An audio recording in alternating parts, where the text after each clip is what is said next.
Hello बच्चों, आप सभी का स्वागत है मेरे चैनल सीबीएसई बायोलॉजी में। जैसे कि पिछले वीडियो में हमने डिफॉरेस्टेशन टॉपिक को कवर किया था, जो कि क्लास 8 साइंस का चैप्टर नंबर 5 से है। उसी चैप्टर को आगे कंटिन्यू करते हैं। टॉपिक है conservation of forest and wild life. तो चलिए देखते हैं कि बायोस्फीयर क्या होता है। बायोस्फीयर का डेफिनेशन है कि biosphere is that part of earth in which living organisms exist और विच सपोर्ट्स लाइफ। बायोस्फीयर अर्थ का वो पार्ट है जो कि लाइफ को सपोर्ट करता है। लाइफ का मतलब जहाँ पे लिविंग ऑर्गेनिजम्स रह रहे हों, प्लांट्स, एनिमल्स, माइक्रो ऑर्गेनिजम्स।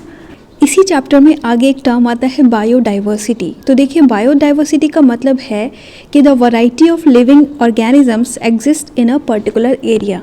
यानी कि किसी पर्टिकुलर एरिया, मान लीजिए कि कोई जंगल है, जैसे कि आप वीडियो में देख सकते हैं, तो जंगल में पाए जाने वाला अलग अलग टाइप्स का एनिमल्स, अलग अलग टाइप के प्लांट्स, माइक्रो ऑर्गेनिजम्स, अलग अलग टाइप के बर्ड्स जो वहाँ पे प्रेजेंट होंगे। तो इन्हीं जो एनिमल और प्लांट की वैरायटी को, जो वेरिएशंस है उनमें, इन्हीं को बोलते हैं बायोडाइवर्सिटी। चलिए इसको और थोड़ा विस्तार से समझते हैं। तो बच्चों, आपने वेस्टर्न घाट का नाम तो सुना ही होगा।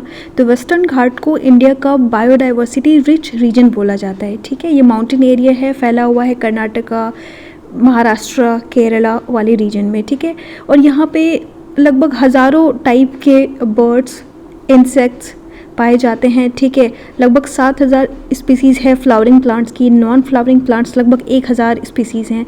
तो इतना ज़्यादा वेरिएशन है। तो इसीलिए यहाँ पे बोला जाता है कि इस रीजन का बायोडाइवर्सिटी रिच है। बायोडाइवर्सिटी हॉटस्पॉट बोला जाता है वेस्टर्न घाट को। ठीक है, तो आई होप कि थोड़ा आपको अच्छे से समझ आया होगा। तो इस चैप्टर में आगे दिया हुआ है फ्लोरा एंड फौना क्या होता है। तो बहुत ही सिंपल है। अब देखिए, किसी भी एरिया में, किसी भी पर्टिकुलर एरिया में जो प्लांट्स पाए जाएंगे, प्लांट्स की अलग अलग स्पीसीज़ होगी, उसको फ्लोरा बोलते हैं। और एनिमल्स की जो अलग अलग स्पीसीज़ होगी उसी पर्टिकुलर एरिया में, उसको फौना बोलते हैं। सिंपली कहें तो फ्लोरा वर्ड प्लांट्स के लिए है और फौना वर्ड एनिमल्स के लिए है। अब देखिए बच्चों, एक टर्म आता है एंडेमिक स्पीसीज़। ये बहुत ही इंपॉर्टेंट है, इसको ध्यान से देखिएगा।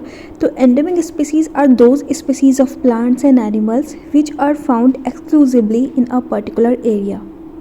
इसका मतलब ये हुआ कि एंडेमिक स्पीसीज़ वो स्पीसीज़ होते हैं प्लांट्स या एनिमल्स के, जो कि सिर्फ और सिर्फ किसी पर्टिकुलर एरिया में पाए जाते हैं। उस एरिया के अलावा कहीं और नहीं मिलेंगे। वो एरिया जू भी हो सकता है, कोई कंट्री भी हो सकती है, कोई स्टेट भी हो सकता है। तो चलिए इसको समझते हैं एग्जाम्पल की सहायता से। तो आपकी बुक में जो एग्जाम्पल दिया हुआ है वो ये दिया हुआ है कि जो पंचमढ़ी बायोस्फीयर रिजर्व है, वहाँ पे जो एंडेमिक फ्लोरा है यानी कि एंडेमिक प्लांट्स हैं, उनमें साल ट्री और वाइल्ड मैंगो है। ठीक है, और एंडेमिक फौना की बात करें पंचमढ़ी बायोस्फीयर रिजर्व में, तो जायंट स्क्वायरल, फ्लाइंग स्क्वायरल और बाइसन एनिमल। ठीक है, ये तीनों ही एंडेमिक फौना है यानी कि एंडेमिक एनिमल है पंचमढ़ी बायोस्फीयर रिजर्व में। अब देखिए बच्चों, जितने भी फ्लोरा एंड फौना की वैरायटीज़ हैं अलग अलग, कुछ इनमें से इंडेंजर्ड है, कुछ एक्सटिंक्ट हो चुके हैं। तो इन्हीं को प्रिजर्व करने के लिए, इनको, इनके हैबिटेट को बचाने के लिए और फ्लोरा फौना को बचाने के लिए गवर्नमेंट ने कुछ एरियाज़ डेजिग्नेट किए हैं, एलोकेटेड है कुछ एरियाज़ जिनको बोलते हैं प्रोटेक्टेड एरियाज़। उनमें आता है wild life sanctuary, national park, biosphere reserve. ठीक है, ये सारे टर्म्स हैं जिनको अगले वीडियो में कवर करेंगे। Thank you for watching. और चैनल पे अगर आप नए हो तो प्लीज़ इसे सब्सक्राइब कर लें, वीडियो को ज़्यादा से ज़्यादा शेयर करें।